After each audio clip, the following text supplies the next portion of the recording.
The Armed Forces of the Philippines, or AFP, stands firm on its claim it made no promises to remove the U.S. Typhoon missile system from the country.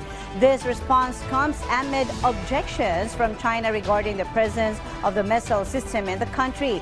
PTV's Patrick De Jesus tells us more.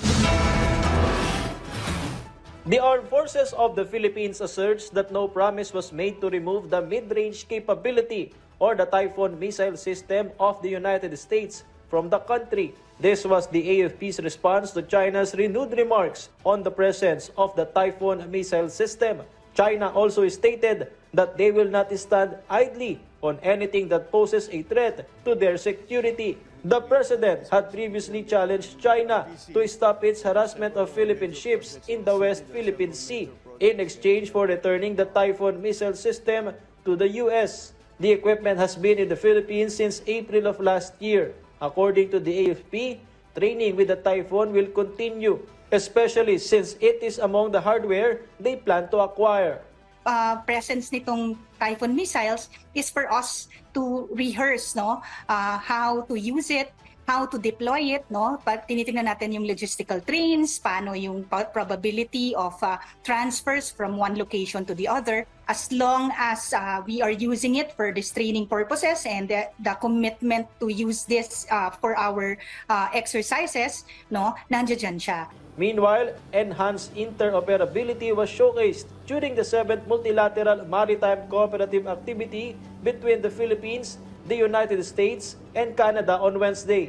It was conducted in the Northern Luzon Command Joint Operational Area within the West Philippine Sea. The AFP deployed BRP Andres Bonifacio and a C-90 aircraft, while Canada sent HMCS Ottawa. The U.S. participated in the pre-sale and monitoring of the activity. Various exercises were conducted during the MMCA, including an anti-submarine training target drill. Despite monitoring 3 PLA Navy ships, 1 oceanographic surveillance ship, and a military helicopter, these did not disrupt the exercises. The AFP aims to have more countries participate in future multilateral maritime cooperative activities.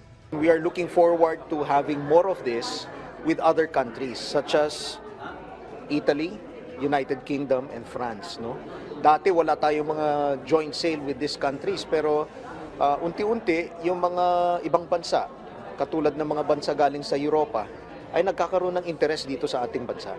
The Philippines also plans to invite South Korea to join the so-called Squad, an alliance formed to promote a free Indo-Pacific. The group currently includes the Philippines, the United States, Australia, and Japan. From the People's Television Network, Patrick De Jesus, Balita Pambansa.